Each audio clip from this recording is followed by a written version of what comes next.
So it's quite primitive by modern standards then, Hall Cottage, because you had an earth closet, didn't you? No. An L-sand. Toilet. Yeah. Which the boys had to empty. So you had an L-sand toilet, you had no electricity. We did have water in the kitchen. But only in the kitchen. Oh, yeah. You didn't have a bathroom then? Good grief, no. So you had a tin bath in front of the fire, did you? No. Where did you go for a bath then? In the kitchen. And boil up some water. Yeah.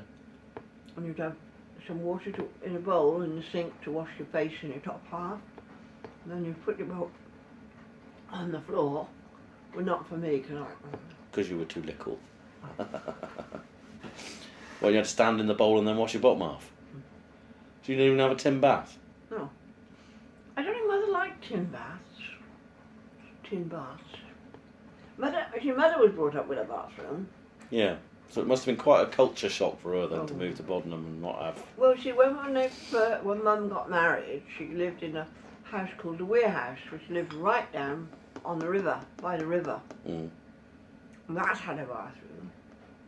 So why did they move to Hall Cottage then? I went all over the place. My dad. What, financial problems or just itchy feet? Itchy feet. I expect you all had potties upstairs as well, did you? Of course we all did. We all had potties everywhere. You emptied them? None. See, she was very good with things like that, you see, wasn't she? She'd look after you like that. That was all the stuff that women did. Yeah.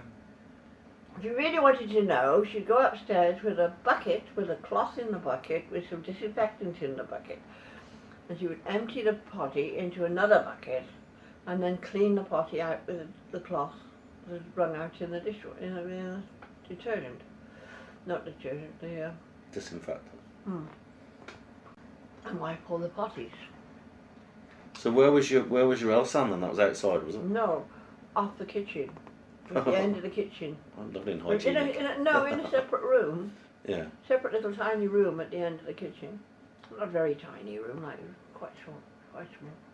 And then Brian or Glyn could open the door off this toilet, open that like that, and then take it up the garden.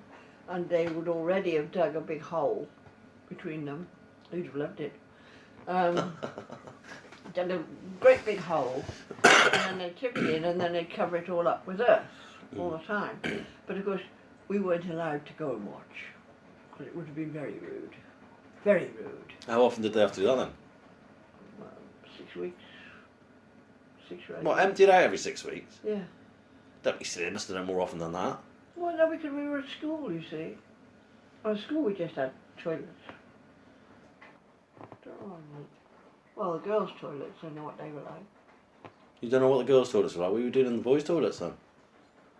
The girls' toilets, I know what they were like, but I don't know what the boys' toilets were like. I never went in the boys' toilets. Would have been extremely silly. I don't know.